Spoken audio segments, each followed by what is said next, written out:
समाजामध्ये आपल्याला माणुसकीने काहीतरी जगता येईल अशी महानतेगी बाबा जुमदेजी यांनी मानव धर्म स्थापन करून तुम्हा आम्हा सेवकाला ही फुकटामध्ये शिदोरी वाटून दिलेली आहे। अशाच परिस्थितीमध्ये आपण ज्यावेळी अनेक मध्ये असतो तेव्हा दुःखी असतो आणि सगळ्या बारागडचा पाणी पिऊन झाल्यानंतर बर्बाद झाल्यानंतरच आपल्याला एका परमेश्वराची आठवण येते। अशीच आठवण माझ्या सुद्धा कुटुंबामध्ये झाली आणि मी सुद्धा दुःखीच होते। गायत्रीची सेवा सुद्धा होती, दोघी आम्ही गुरु सुद्धा केला, मांस नाही मटण नाही काही नाही खात होता, तरी पण कुटुंबामध्ये सुख समाधानी नव्हती। शेवकांना जीवन कसं जगावं अशी परिस्थिती निर्माण झालेली होती। खायला अन्न नव्हते, घालायला कपडे नव्हते।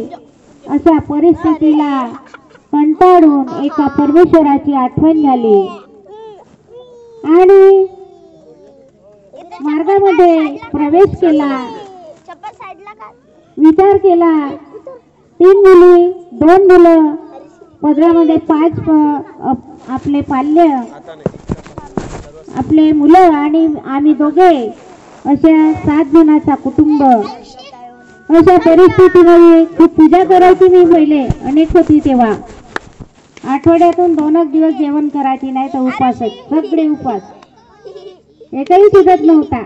तो अधिक महिना राव कोणताच राव, माझ्या परी जे जमेत ते, तरी काही आराम होताच नाही, दुःखी होता परिवार। अशा परिस्थितीमध्ये कंटाळून परमेश्वराची आठवण आली आणि एका परमेश्वराची चरणी गेला। पहा त्या परमेश्वराची लीला, घरी शेती नाही वाडी नाही काही नाही, कामधंदेच सुरू होते। घडी मेटॅडोर होती, तेही फारशी चालत नव्हती। नंतर मार्गामध्ये आला, प्रवेश केला। आपल्या महान आपल्या परमेश्वराने कर्म पाहूनसाठी आपल्याला सर्व काही मिळते अशी परिस्थिती निर्माण झाली। मुलं कसं शिकवावं काय करावं ही परिस्थिती होती, जहर खाऊन मरावं ही वेळ आली होती। परंतु मार्गात आल्यानंतर परमेश्वरी लीला ही जागृत आहे, ती शक्ती दिसत नाही परंतु तिचे गुण दिसतात। आणि अशा परिस्थितीमध्ये पहिली मुलगी शिक्षिका आहे आणि दुसरी सुद्धा डीएड करून ऑपरेटर आहे, तिसरी सुद्धा इंजिनियर आहे आणि चौथा मुलगा सुद्धा इंजिनियर झाला शेवकांनो, आणि 5वा सुद्धा मुलगा आता सब इन्स्पेक्टर झाला शेवकांनो। अशी त्या परमेश्वराची लीला आहे।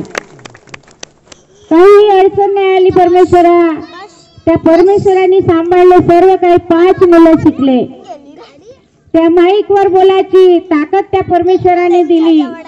असा मान सन्मान धन ज्ञान आपल्याला मिळते, परंतु त्यापरी आपल्याला राहावं लागते।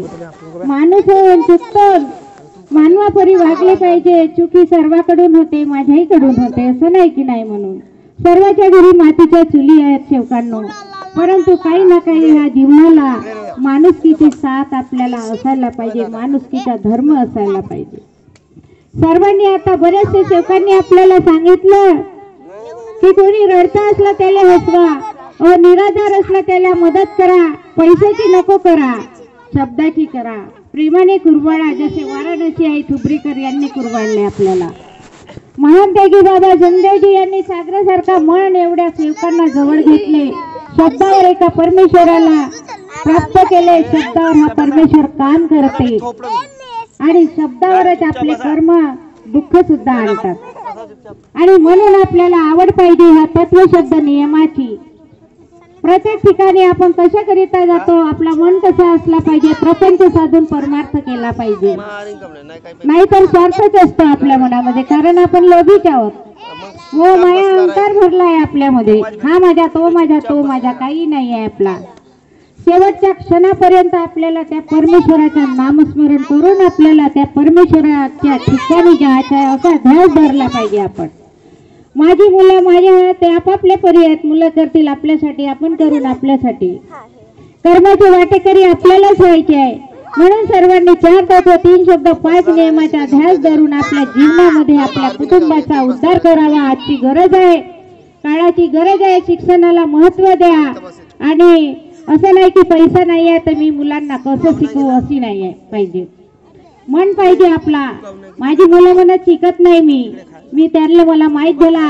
अगल्या व्यक्तीनं सांगितलं बाई तुमचा पोरगा शिकत नाही म्हणते, पैसे नाही आहेत म्हणते. आता जेवायला वाढायला जात, रोज पुसायला येत, माझ्यासोबत गिट्टी झाडायला येत, लोलर पुसायला येत माझे पोरं, माझ्या पोरी रोवायला येत, सगळे कामं.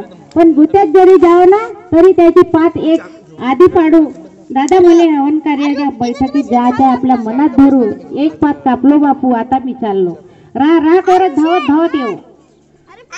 अशा परिस्थितीतून त्या परमेश्वराला आपल्याला काय द्यायचे आहे हे आपण ठरवायचं आहे. महान देगी बाबा जुमदेवजी यांच्यासारखे तर होऊ शकत नाही, परंतु काही ना काही आपल्यामध्ये ध्यास असला पाहिजे.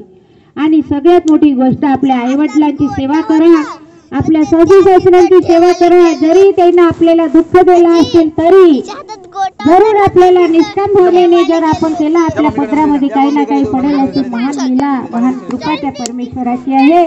म्हणून सर्वांना माझी आग्रहाची विनंती आहे, 4 तत्व 3 शब्द 5 नियमाचा ध्यास धरून आपल्या कुटुंबामध्ये, आपल्या सेवकांमध्ये, आपल्या समाजामध्ये सदैव आपण प्रेमाने राहून आपलं जीवन सुखी करावं, उज्ज्वल करावं आणि सर्वांशी आनंदाने राहावं. एवढं बोलून मी माझ्या शब्दाला इथे विराम देते. सर्वांना माझा नमस्कार.